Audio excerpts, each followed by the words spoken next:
महात्मा गांधी का जन्म दिवस है। भारत के द्वितीय प्रधानमंत्री लाल बहादुर शास्त्री जी का भी जन्मदिन है।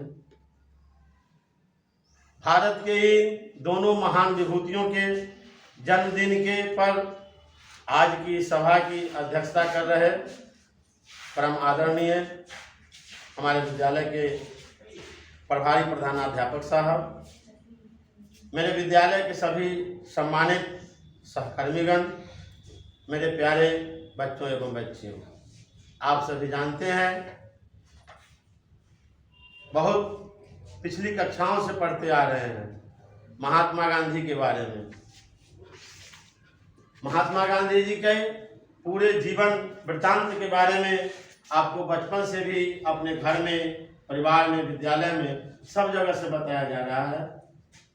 महात्मा गांधी का जन्म 2 अक्टूबर 1869 को गुजरात के पोरबंदर के काठियावाड़ में हुआ था। उनके पिताजी का नाम करमचंद गांधी था, माताजी का नाम पुतलीबाई था।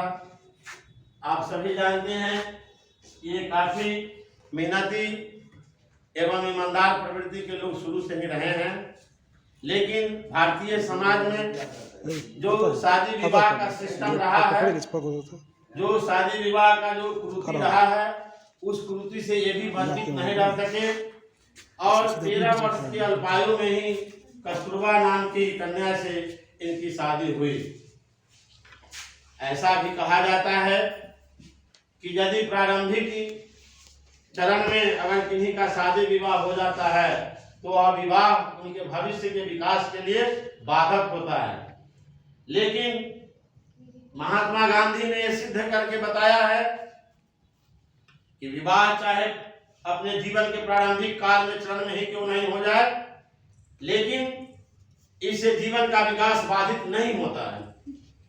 13 वर्ष की अवस्था में भी शादी करने के बाद देश के लिए जो इन्होंने योगदान दिया है वो अविस्मरणीय है। सारे नेता हुए, बहुत सारे हमारे देश के पुरोधा हैं, लेकिन जो सम्मान अगर इस राष्ट्र के पिता का सम्मान अगर किन्हीं को दिया गया तो वह मोहनदास करमचंद गांधी जी को दिया गया है। और जो इनकी पत्नी थी, उन्होंने भी आजादी के आंदोलन में इनसे कंधा से कंधा मिला करके इनका साथ दिया और अंग्रेजों के द्वारा वो भी दंडित किए गए। कस्तूरबा गांधी भी जेल की सफर की और इन दोनों दंपति ने इस देश को अंग्रेजों के जंजीरों से छुड़ाने के लिए अपने सर्वस्व को न्यौछावर किया। लेकिन जानते हो, इन महान विभूति के पास क्या शस्त्र था? आज लोग अपनी बात मनवाने के लिए गोलियां चलाते हैं, बम चलाते हैं, चाकू चलाते हैं, लाठी चलाते हैं, लेकिन इनके पास मेरे प्यारे बच्चों 2 शस्त्र था। एक शस्त्र था सत्य का और दूसरा शस्त्र था अहिंसा का। सत्य और अहिंसा के शस्त्र से इन्होंने भारत को सदियों की गुलामी से आजादी दिलाने का काम किया।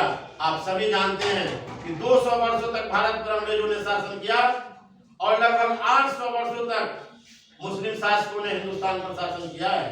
हमारा देश, हमारी भारत माता 1000 वर्षों तक गुलामी की गमगीन साया में अपने आप को जीने के लिए मजबूर करते रहा है।